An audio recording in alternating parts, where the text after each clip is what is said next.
স্বাগত দীপ্ত সংবাদে, আপনাদের সাথে আছি আমি ইয়াসমিন সুমনা।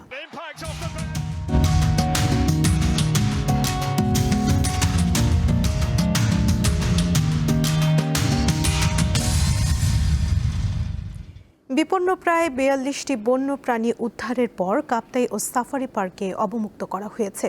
চলতি মাসের ৯ জুন এসব প্রাণী উদ্ধার করা হয়। মিরপুরের মাহিম অ্যাকোয়ারিয়াম বার্ড প্যালেসের অন্তরালে বন্যপ্রাণী পাচার করে আসছিলেন হাদিস রহমান ও তার স্ত্রী।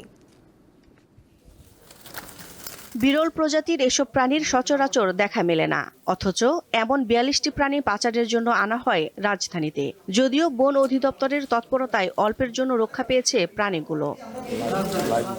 রাজধানীর মিরপুরে হাদিস রহমান নামের একজন মাহিম অ্যাকোয়ারিয়াম বার্ড প্যালেসে পাখির ব্যবসা করতেন। ব্যবসার আড়ালে বন্যপ্রাণী পাচার করতেন তিনি, কিন্তু শেষ রক্ষা হয়নি তার। ৯ জুন বন অধিদপ্তরের অভিযানে মিরপুর স্টার্ন হাউজিং এলাকা থেকে উদ্ধার করা হয় বিরল প্রজাতির ৪২টি প্রাণী। এসব প্রাণীর মধ্যে অন্যতম চশমা পরা হনুমান, রাজধনেশ, ঈগল পেঁচা, হলুদ কচ্ছপ রয়েছে।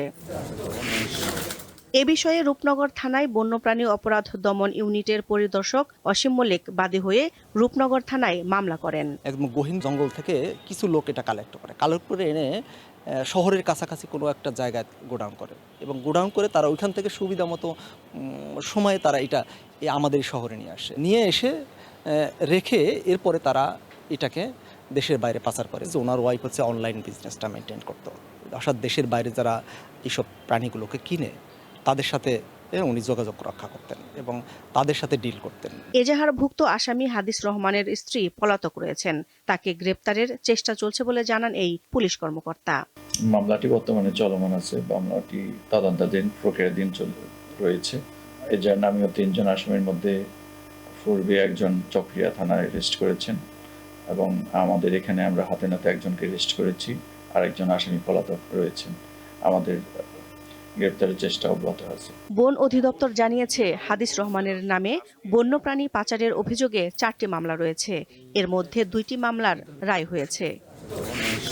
দিলশা দানি, দীপ্ত সংবাদ, ঢাকা। চীন সফররত প্রধানমন্ত্রী তারেক রহমানের সঙ্গে সৌজন্য সাক্ষাৎ করেছেন দেশটির কমিউনিস্ট পার্টির আন্তর্জাতিক বিভাগের মন্ত্রী লিউ হাইসিং। স্থানীয় সময় বৃহস্পতিবার সকাল 9:15টার দিকে বেইজিংয়ের রাষ্ট্রীয় অতিথি ভবনে এই সাক্ষাৎ অনুষ্ঠিত হয়। প্রধানমন্ত্রী হিসেবে দায়িত্ব গ্রহণ করায় তারেক রহমানকে অভিনন্দন জানান লিউ হাইসিং। তিনি সাবেক প্রধানমন্ত্রী খালেদা জিয়ার 9 বার চীন সফরের কথা উল্লেখ করে বলেন, তার সম্মানে 2001 সালে খালেদা জিয়ার সফরের ছবি চীনের কমিউনিস্ট পার্টির জাদুঘরে সংরক্ষিত রয়েছে। বাংলাদেশের উন্নয়ন প্রকল্প ও চীন বাংলাদেশ মৈত্রী হাসপাতাল নির্মাণে বেইজিংয়ের সহযোগিতা প্রত্যাশা করেন প্রধানমন্ত্রী। দুই দেশের দীর্ঘদিনের বন্ধুত্বপূর্ণ সম্পর্ক ভবিষ্যতে অব্যাহত থাকবে বলে আশাবাদ ব্যক্ত করে বাংলাদেশ সরকারের প্রধান।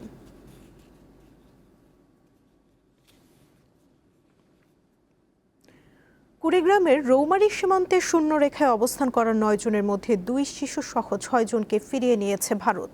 উন্মুক্ত স্থানে মানবেতর দিন পার করছেন বাকি 3 জন। এর আগে গত 14 জুন ভারতীয় সীমান্তরক্ষী বাহিনী বিএসএফ রৌমারী উপজেলার 2টি সীমান্ত দিয়ে মোট 9 জনকে বাংলাদেশে ঠেলে দেওয়ার চেষ্টা করে। এ সময় বিজিবি ও স্থানীয়দের বাধার মুখে তারা শূন্য রেখায় অবস্থান নিতে বাধ্য হন। এদিকে নওগাঁ সাপাহার সীমান্তে নারী ও শিশু সহ অপর 9 জনকেও ফেরত নিয়েছে ভারত। বুধবার ওই 9 জনকে পুশিনের চেষ্টা করে বিএসএফ, তবে বিজিবির বাধার মুখে তারা শূন্য রেখায় অবস্থান নেয়। তবে বৃহস্পতিবার ভোর থেকে তাদের আর দেখা যায়নি।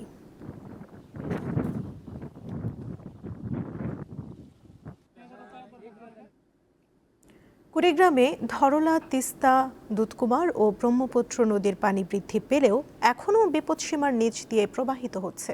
পানি বাড়ায় তলিয়ে গেছে বিভিন্ন চর ও নিচু এলাকার কাঁচা সড়ক এবং মৌসুমি ফলের জমি।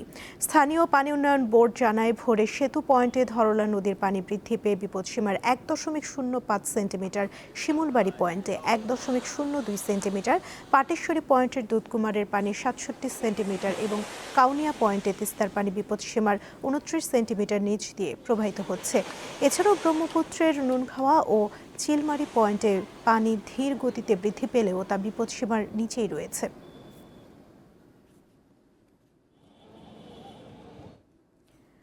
আম উৎপাদনে রাজশাহী ও চাঁপাইনবাবগঞ্জকে পেছনে ফেলে এখন শীর্ষে নওগাঁ। জেলার বানানা, মিয়াজাকি, বাড়িচার ও আম্রপলি সহ বিভিন্ন জাতের আম রপ্তানি হচ্ছে। চলতি মৌসুমে নওগাঁয় আমের উৎপাদন লক্ষ্যমাত্রা নির্ধারণ করা হয়েছে 4,21,000 মেট্রিক টন। প্রতি বছরই নওগাঁর বিভিন্ন উপজেলায় শত শত হেক্টর জমিতে নতুন করে আম বাগানের সৃষ্টি হচ্ছে।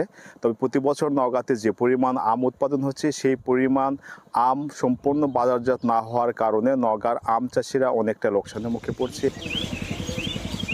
দেখতেছেন এটা হলো থাইল্যান্ড ব্যানানা। এই আমটি আমরা বিদেশে পাঠানোর জন্য খুবই পরিশ্রম করে একবার সুন্দর কালার করছি। আরও আছে আমাদের রূপালী আছে, বাড়িপুর আছে। এই আমগুলো আমরা কঠিন পরিশ্রম করে করছি। এই আমগুলো যদি আমরা ছাপার কিংবা আমাদের এখানে বাজারে বিক্রি করি তাহলে কিন্তু আমাদের প্রচুর লস হয়ে যাবে। আমাদের পরিশ্রম করা হলে আমগুলো যেন আমরা বাইরে পাঠাতে পারি। যে পরিমাণে আম রপ্তানি হচ্ছে এই নওগাঁ জেলা থেকে দেশের বাইরে, এটা যদি আরও বেশি পরিমাণে হতো মানে ওরা নিত তাহলে নওগাঁ জেলার জন্য ভালো হতো। গত কয়েক বছর ধরে নওগাঁর যে আম রয়েছে সে আমগুলো বিশ্বের বিভিন্ন দেশে রপ্তানি হচ্ছে। বিশেষ করে নওগাঁর বাগানে উৎপাদিত ব্যানানা, ম্যাঙ্গো, মিয়াজাকি এবং আমরুপালি সহ বাড়ি 4 জাতের আমগুলো বিদেশে রপ্তানি হচ্ছে। চলতি বছর নওগাঁ থেকে 280 মেট্রিক টন আম বিশ্বের বিভিন্ন দেশে রপ্তানির উদ্যোগ গ্রহণ করা হয়েছে। আমরা চাপাইকে পিছনে ফেলে বরাবরই মনে হচ্ছে যে সামনে আমরা আরও এগিয়ে যাব, কিন্তু দুঃখজনক হলেও সত্য আম রপ্তানির ক্ষেত্রে আমরা নওগাঁ বিশেষ করে সাপাহারে তো আম উৎপাদনে শীর্ষে। এখানে সাপাহারে যদি আমাদের একটা স্পেশাল কোটা থাকে তাহলে আমরা সেক্ষেত্রে আম রপ্তানিটা বিদেশে করতে আমাদের জন্য সুবিধা হবে।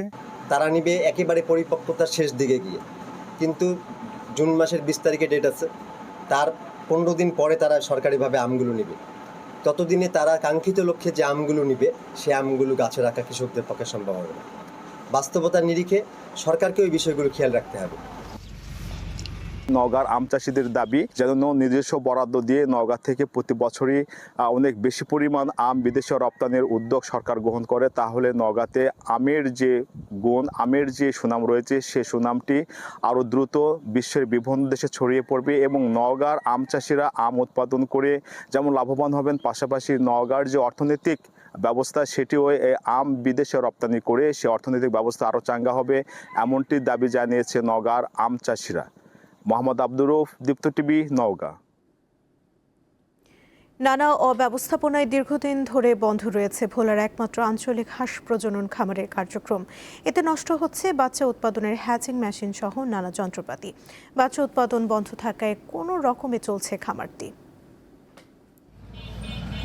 এটি ভোলার একমাত্র আঞ্চলিক হাঁস প্রজনন খামার। 8টি শেডে প্রায় 10,000 হাঁস পালনের ধারণ ক্ষমতা থাকলেও বর্তমানে 6টি শেডই ব্যবহারের সম্পূর্ণ অনুপযোগী। শেডগুলোর কোথাও ছাদ নেই, আবার কোথাও ময়লা আবর্জনার স্তূপ। দীর্ঘদিন নেই কোনো রক্ষণাবেক্ষণ। খামারটি ভোলা সদর উপজেলার বীরশ্রেষ্ঠ মোস্তফা কামাল বাস স্ট্যান্ডের বিপরীতে অবস্থিত। প্রাণী সম্পদ মন্ত্রণালয়ের তত্ত্বাবধানে খামারটিতে বর্তমানে মাত্র 500 হাঁস রয়েছে, যা থেকে প্রতিদিন 200 ডিম পাওয়া যায়, যার সবগুলোই বিক্রি করে দেওয়া হয়। কারণ 2021 সাল থেকে হ্যাচারি মেশিনটি অকেজো রয়েছে। বন্ধ রয়েছে হাঁসের বাচ্চা উৎপাদন।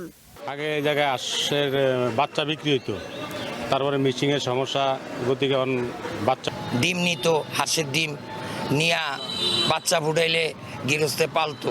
এখানে হাঁসের খামারের অফিসটা একদমই বন্ধ হয়ে রয়েছে।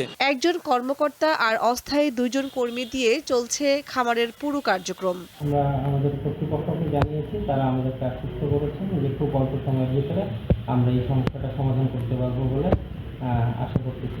সব সমস্যা দ্রুত সমাধান করে হাঁস প্রজনন খামারটিকে পুনরায় সচল করার দাবি স্থানীয়দের। কামরুন নাহার, দীপ্ত, বার্তাকক্ষ। পরপর 2টি শক্তিশালী ভূমিকম্পে কেঁপে উঠেছে ভেনেজুয়েলা। রিক্টার স্কেলে মাত্রা ছিল 7.2 ও 7.5। হতাহতের কোনো তথ্য এখনও পাওয়া যায়নি, তবে অসংখ্য ভবন ধসে পড়ায় প্রাণহানির আশঙ্কা করা হচ্ছে। এই ভূমিকম্পকে দেশটির গত 125 বছরেরও বেশি সময়ের মধ্যে সবচেয়ে শক্তিশালী বলে জানিয়েছে বিবিসি।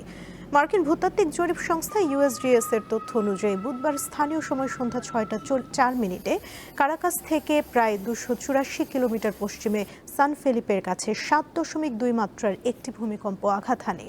এর মাত্রা 39 সেকেন্ডের ব্যবধানে কারাকাস থেকে প্রায় 293 কিলোমিটার পশ্চিমে ইউমারের কাছে 7.5 মাত্রার দ্বিতীয় ভূমিকম্পটি অনুভূত হয়। ভয়াবহ ভূমিকম্পের পর ভেনেজুয়েলার জরুরি অবস্থা ঘোষণা করেছে দেশটির সরকার।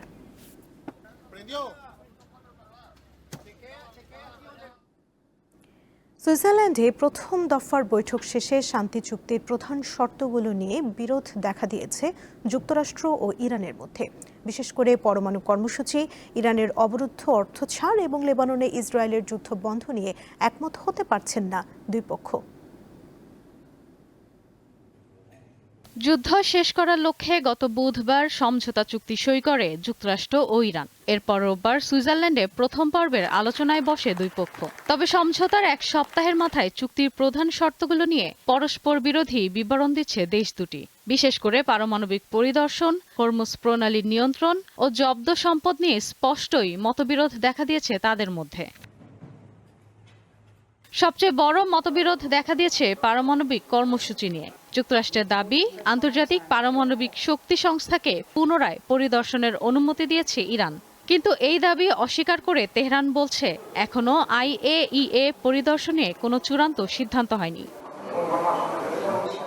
ইরানের ইউরেনিয়াম সমৃদ্ধকরণ কর্মসূচি নিয়ে দুই দেশের মধ্যকার বিরোধ দীর্ঘদিনের। যুক্তরাষ্ট্র চায় ইরান তাদের মজুত সমৃদ্ধ ইউরেনিয়াম হস্তান্তর করুক, তবে ইরান তা প্রত্যাখ্যান করেছে।